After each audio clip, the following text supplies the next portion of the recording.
Jesse Holland had put out an article, and I got to preface that because I don't know if he ever gets them right or if he even tries. But he put out an article, and he said that Max Holloway is in the running for the next 155-pound title shot. Now, do any of us believe that that's true? And I'm trying to make a case for Jesse because Max at 155. I mean, the winner of Max versus Justin at 155, we have long believed would be on the very short list for title fights at 155. Now, Sakarian is the number one contender, and it's been advertised and revealed to all of us that he will be next for the winner of Islam versus Poirier. That's been revealed to us.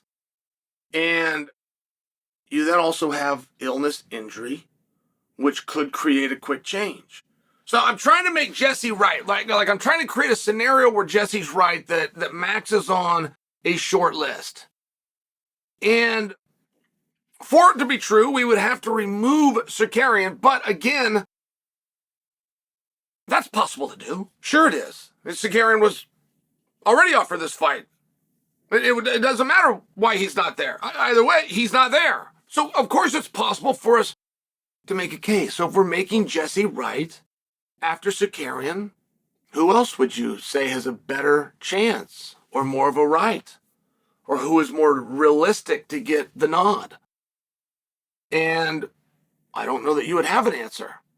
I think it'd be a very bad situation if Arman Sakarian did not answer and be able to do it.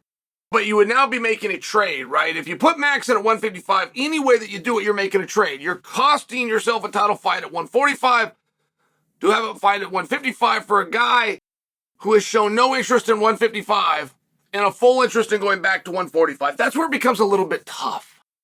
But we do have these delays, and you have to wonder why.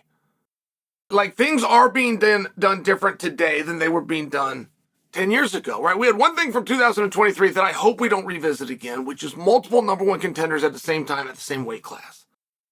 I personally do not want to see a logjam of number one contenders because what it does is it stops our ability to speculate what the next number one contenders match is, and that's a lot of fun.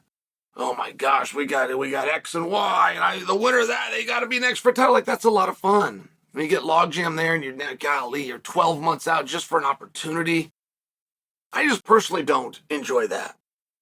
And another thing that's happening now that we didn't see 10 years ago is where guys want to fight each other, where they call each other out.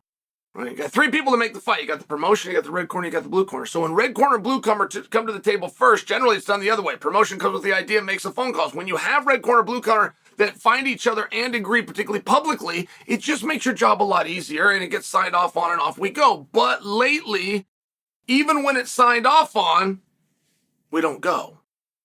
We do not get notified. So I bring that to you because maybe the fight is done. Maybe Topuria versus Max is, in fact, done. But according to Jesse, Max is still a leading candidate at 155 pounds. So does Jesse, for the first time in his life, know something that the rest of us don't? Like, does Jesse, for the first time in his life, have information that wasn't first revealed to the public through a forum known as the Underground? It'd be hard to imagine. It'd be hard to imagine that that's somebody's trusted confidant and or source, but it doesn't make it impossible. So is there something to be revealed there? Because then you have clickbait as well. That's really not that interesting of clickbait. Max Holloway, a leading candidate at 155 for a title shot somewhere in the future, yet to be disclosed against an opponent that we have no idea because 303 is still coming up. It's really not that good a clickbait either.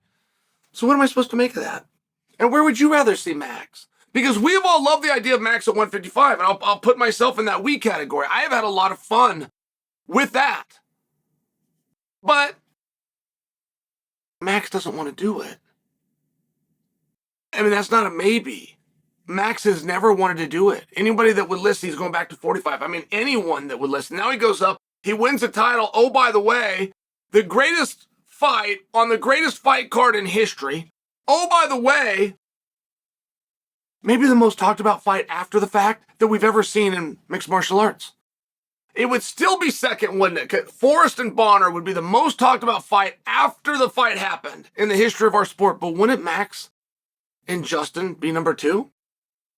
It's an interesting concept. It's very interesting.